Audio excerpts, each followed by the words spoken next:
Bonjour.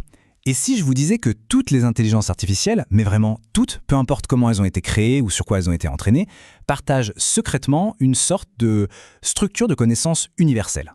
Ça sonne un peu comme de la science-fiction, et pourtant c'est une idée bien réelle qu'on va décortiquer ensemble aujourd'hui. La question de fond, c'est celle-ci. Est-ce que des IA entraînées de manière totalement indépendante finissent quand même par organiser l'information, par voir le monde plus ou moins de la même façon? C'est un vrai mystère, et pour le comprendre, on va devoir plonger au cœur de leur fonctionnement. Alors, pour percer ce mystère, il faut d'abord comprendre comment une IA pense les mots. Tout part d'un concept qui est absolument fondamental dans ce domaine, les plongements lexicaux ou word embeddings en anglais. Qu'est-ce que c'est au juste? Eh bien, une IA ne lit pas les mots comme nous. Elle les transforme en coordonnées mathématiques. Chaque mot devient un point précis dans un espace immense, avec des centaines, voire des milliers de dimensions. C'est vraiment la base qui permet à un modèle de langage de saisir les liens entre les idées. La meilleure façon de se représenter ça, c'est vraiment de l'imaginer comme une carte géographique géante. Sauf qu'au lieu de villes et de pays, cette carte organise tous les concepts. C'est une véritable carte du sens, où la distance et la direction entre les points ont une signification bien réelle. Et ce qui est génial, c'est que cette carte est super logique. Par exemple, le point qui représente le mot roi sera juste à côté du point pour reine. Pareil pour médecin et hôpital, ils seront voisins. C'est cette proximité qui donne à l'IA sa capacité à comprendre les nuances de la langue. D'accord, mais comment l'IA mesure-t-elle cette proximité? Elle utilise un outil qui s'appelle la similarité cosinus. Et ce qui est fascinant, c'est qu'elle ne regarde pas la distance pure, mais plutôt l'angle entre les vecteurs, les flèches qui partent du centre de la carte. En gros, si deux flèches pointent dans la même direction, leur score de similarité est de 1. Les concepts sont quasi identiques. C'est un peu comme deux personnes qui pointent la même étoile. Même si l'une est plus près que l'autre, elles regardent dans la même direction. C'est ça qui compte. Bon, on a donc cette carte, cette immense carte conceptuelle où les directions sont cruciales. Mais la question suivante est, est-ce que tous les aspects de cette carte sont importants? Est-ce que chaque détail compte pour que l'IA soit réellement utile? Autrement dit, est-ce que c'est la position absolue d'un mot sur cette carte qui est la plus importante, ou est-ce que c'est quelque chose de plus local, de plus relatif? C'est exactement ce que des chercheurs ont voulu savoir en se penchant sur la géométrie même de ces espaces de mots. Il y a notamment une étude très importante menée par Whitaker et son équipe qui a exploré ça en détail. Ils ont en quelque sorte torturé ces cartes en appliquant tout un tas de transformations géométriques pour voir ce qui cassait la performance de l'IA et ce qui au contraire ne changeait rien.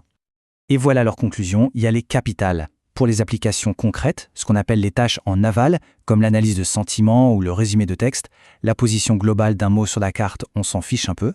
Ce qui compte vraiment, c'est son voisinage, ses relations avec ses plus proches voisins. C'est cette structure locale qui est le véritable moteur de la performance de l'IA.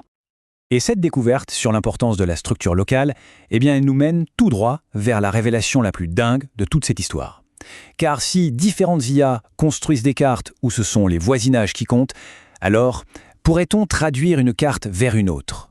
Le défi est énorme. Il faut imaginer essayer de superposer deux cartes du monde dessinées par des civilisations qui n'ont jamais eu de contact, sans aucun point de repère commun. Dans le jargon de la recherche, ça s'appelle le problème de Procrustes-Wasserstein, un vrai casse-tête, surtout quand on n'a aucune donnée pour faire le lien. Et pourtant, des chercheurs ont réussi l'impensable. Cette citation, trouvée sur Reddit, résume parfaitement la percée. Les cartes de signification de différents modèles sont si fondamentalement similaires qu'on peut les aligner et les traduire l'une vers l'autre sans avoir besoin du moindre point de repère. Avec 0 donnée commune, c'est fou.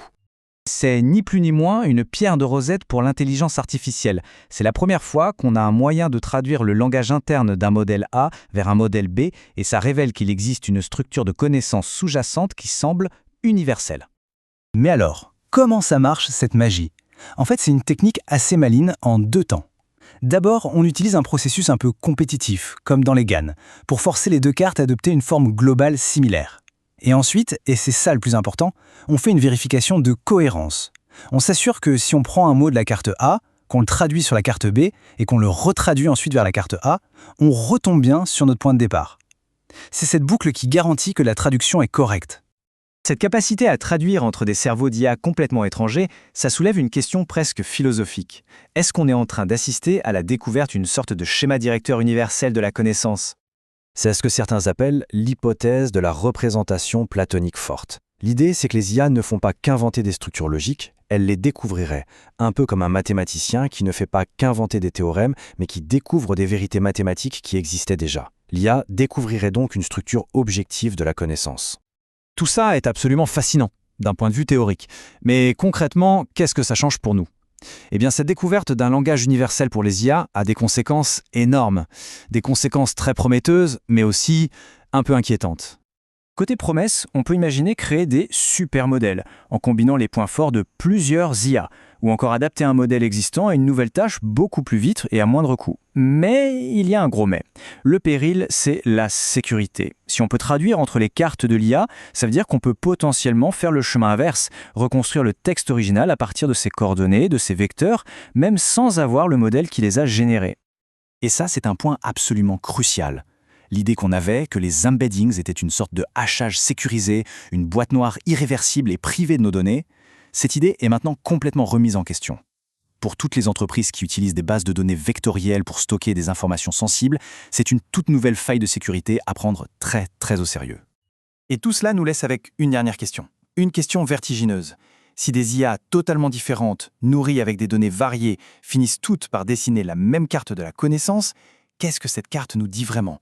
Qu'est-ce qu'elle représente? Est-ce la structure de notre langage, de notre réalité, ou peut-être de la pensée elle-même? C'est une question qui va bien au-delà de l'informatique et qui touche au cœur de ce que veut dire comprendre.